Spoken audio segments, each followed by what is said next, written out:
আজ আমাদের আলোচনার বিষয় কিভাবে ছোট্ট একটি দ্বীপ রাষ্ট্র সিঙ্গাপুর মাত্র কয়েক দশকের মধ্যে এশিয়ার অন্যতম ধনী ও উন্নত দেশে পরিণত হলো। শুনলে অবাক হবেন, এই জার্নিটা কেবল অর্থনৈতিক নয়, এটা নেতৃত্ব, শিক্ষা, শৃঙ্খলা এবং দূরদর্শিতার অন্যতম উদাহরণ। হ্যালো এভরিওয়ান, ওয়েলকাম করছি আবারও সবাইকে অনবোর্ড আক্তার খান অফিসিয়াল আরেকটি নতুন এপিসোডে। সিঙ্গাপুর যাত্রা শুরু হয় 1965 সালে, যখন দেশটি মালয়েশিয়া থেকে আলাদা হয়ে স্বাধীনতা লাভ করে। পাওয়ার পর ছিল একেবারে দরিদ্র, প্রাকৃতিক সম্পদ ছিল না বললেই চলে, বেকারত্ব, অপরাধ এবং জাতিগত দাঙ্গা ছিল নিত্যদিনের সমস্যা সে সময়। এরপরই এই সংকটময় সময়ে নেতৃত্ব দিতে আসেন লি কুয়ান ইউ। তিনি শুধু একজন রাজনৈতিক নেতা ছিলেন না, ছিলেন দূরদৃষ্টি সম্পন্ন একজন রাষ্ট্রনায়ক। তার দৃষ্টিভঙ্গি ছিল পরিষ্কার, উন্নয়নের জন্য চাই স্থিতিশীলতা, শৃঙ্খলা এবং মানব সম্পদ বিনিয়োগ। লি কুয়ান ইউ খুব তাড়াতাড়ি বুঝে ফেলেন যে প্রাকৃতিক সম্পদের ঘাটতি থাকলেও মানুষের জ্ঞান ও দক্ষতা দিয়ে উন্নত করা যায়। মানুষের প্রগ্রেস হলে তাহলে দেশ এগিয়ে যাবে। তিনি শিক্ষাকে প্রায়োরিটি দেন, একদম প্রাইমারি থেকে শুরু করে টেকনিক্যাল এবং বিশ্ববিদ্যালয় পর্যায়ে আধুনিক দক্ষতা ভিত্তিক শিক্ষা চালু করা হয়। ইংরেজি ভাষাকে প্রধান হিসাবে তুলে ধরা হয়, যাতে সিঙ্গাপুর আন্তর্জাতিক বাণিজ্যে জায়গা করে নিতে পারে। সিঙ্গাপুর সরকার সে সময় দুর্নীতির বিরুদ্ধে নেয় কঠোর পদক্ষেপ। পাবলিক সার্ভিসকে করা হয় স্বচ্ছ, দক্ষ ও উচ্চ বেতনের, যাতে মানুষের ভিতরে ঘুষ নেওয়ার প্রলোভন কমে যায়। আজ সিঙ্গাপুরকে বলা হয় বিশ্বের অন্যতম দুর্নীতিমুক্ত রাষ্ট্র। সিঙ্গাপুরে তাদের অর্থনৈতিক পরিকল্পিতভাবে সাজায়। প্রথমে তৈরি পোশাক এবং হালকা শিল্প থেকে শুরু করে ধীরে ধীরে তারা চলে যায় হাইটেক ইন্ডাস্ট্রিতে, ফ্রিল্যান্স, লজিস্টিক্স এবং বায়োমেডিক্যাল সেক্টরে।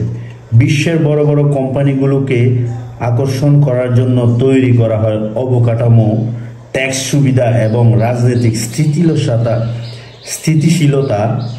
সিঙ্গাপুরের জাহাজ বন্দর ও চাঙ্গি এয়ারপোর্ট আজ বিশ্বের সেবার মধ্যে অন্যতম।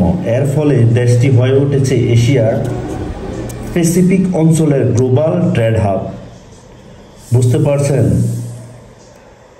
ওয়ান ম্যান ভিশন থাকলে একটা দেশ কোথা থেকে কোথা চলে যেতে পারে।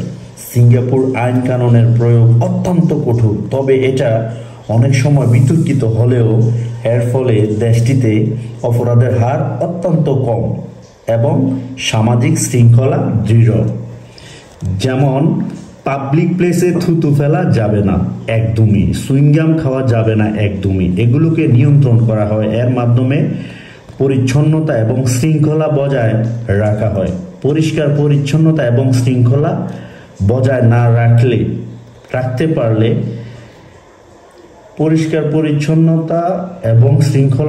না রাখতে পারলে ফাইন আবশ্যক। সিঙ্গাপুর বলা হয় সিটি ইন আ গার্ডেন। শহরের প্রতিটি উন্নয়ন পরিকল্পনা পেছনে পরিবেশ রক্ষার কৌশল। উচ্চ ভবনের ছাদেও দেখা গেছে গাছ, পার্ক, জলাধার এবং পরিবেশ বান্ধব প্রযুক্তি। মালয়, চাইনিজ, ইন্ডিয়ান নানা জাতি, গোষ্ঠী ও সংস্কৃতির মানুষের একত্রে বসবাস করা হয়। সিঙ্গাপুর সরকারের মাল্টি রেশিয়াল নীতির কারণে জাতিগত বিভেদ সেভাবে মাথাচাড়া দিতে পারেনি এবং সেটাই সিঙ্গাপুরে অনেক দূর এগিয়ে নিয়ে গেছে। আজকের সিঙ্গাপুর এশিয়ার অন্যতম ধনী, নিরাপদ ও সুসংগঠিত দেশ। মাথাপিছু আয় $80,000 কাছাকাছি। শিক্ষা ও স্বাস্থ্য খাতে বিশ্বের সেরা রেটিংয়ে এবং গ্লোবাল ইনোভেশন ইন্ডেক্সেও তাদের অবস্থান অনেক উপরে। একটি দেশের উন্নয়নের জন্য কেবল সম্পদ নয়, দরকার সঠিক নেতৃত্ব। শৃঙ্খলা ও পরিকল্পনা। সিঙ্গাপুরের গল্পটা আমাদের শেখায় ছোট্ট একটা দেশও চাইলে অনেক বড় স্বপ্ন দেখতে পারে। শোনার জন্য ধন্যবাদ। এরকম আরো অনেক ইনফরমেটিভ ভিডিও দেখতে এবং শুনতে চোখ রাখতে পারেন আখতার খান অফিসিয়াল চ্যানেলে। আর অবশ্যই সাবস্ক্রাইব করতে ভুলবেন না। আমি দেখতে পাই আমার চ্যানেলে 90% অডিয়েন্স সাবস্ক্রাইব না করেই চলে যান। তাই রিকোয়েস্ট করব, অবশ্যই সাবস্ক্রাইব করুন এবং আমাকে আরো ভালো ভালো কন্টেন্ট বানানোর জন্য উৎসাহিত করুন। Thank you.